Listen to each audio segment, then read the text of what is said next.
welcome back to the channel. After many requests, I've rewatched my own video to discover some of the clip is missing some vital info. Please don't try and get your hopes up. I didn't film the location of the fuse box, I just explained the relay colour. Hopefully this helps. Also, be warned, it is basically the same clip from a few years ago that I have uploaded it. It's around at the 4-minute mark if you want to skip ahead. Enjoy the clip and subscribe if you wish.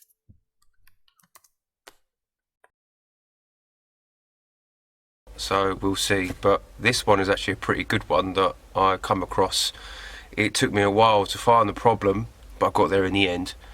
Now it's for Renault Trafic 2015 plate, the 1.6 what's it, 9MR engine, I believe it is. Correct me if I'm wrong, I'll put it in the description. Now the problem I discovered is that it came in as a non-runner, couldn't get it to go, and it was having a very weird problem.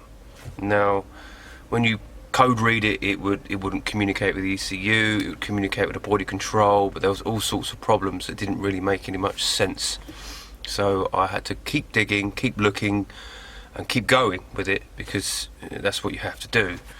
So I was watching how the van would react to putting the key in the ignition and things like that. What I discovered was when you put the key in the ignition, you would turn it on and it would take a while for it to catch up. So I'll show you what it does now, because obviously it's repaired, which is quite normal for a normal operation of a van, or any car to that matter.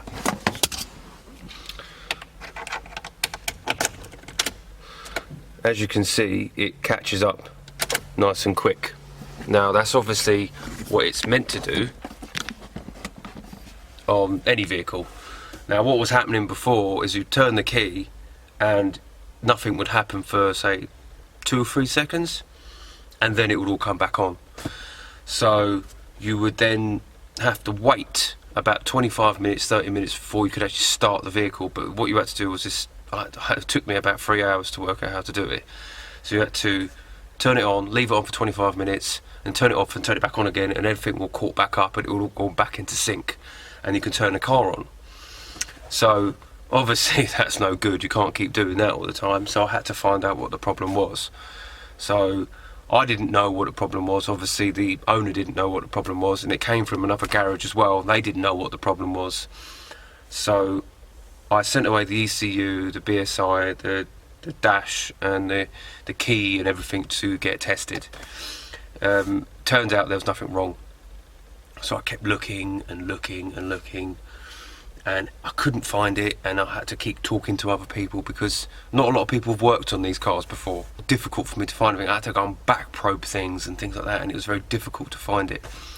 Anyway, it turns out that they'd actually updated a relay. So I just said, I can't be that.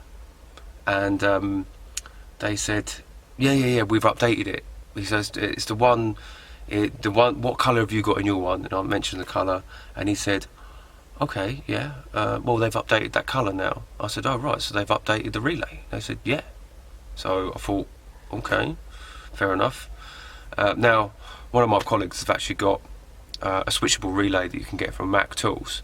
So I got his relay, found the relay they were talking about, plugged it in, and I thought, this is never going to work. After I've obviously fixed all the wire and loom that was broken, fixed that, and then put the relay in, and yeah, worked straight away.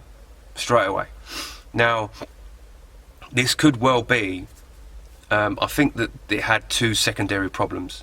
Obviously it had a wiring fault and had a relay fault. Now I don't know if the wiring fault damaged the relay, or the relay is actually has a problem anyway, because there was a different colour.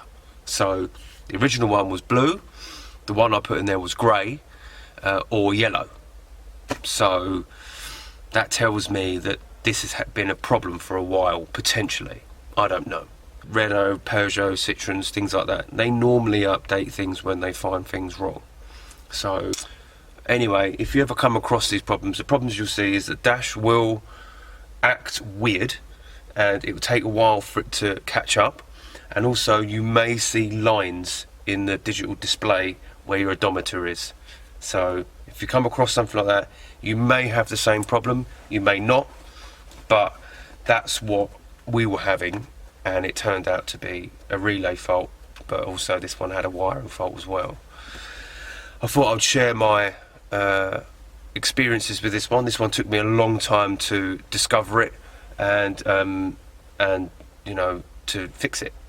So, but let me know in the comments if you feel that I should continue to tell you about these problems that I find, and yeah, and I'll try to continue to do them, because there are a lot of vehicles that I've come across where nobody else wants to deal with, and they say, oh, we don't know what it is, and you know, it takes me a while. I sit down and I try to focus on the vehicle and find the problem. Right, well, if you like what you saw, like what you heard, sorry, should I say, because it wasn't really doing very much, let me know, and I'll carry on doing this as a little side project, or I'll add it to the channel as another program to watch. Let me know. Thank you very much. Like, share.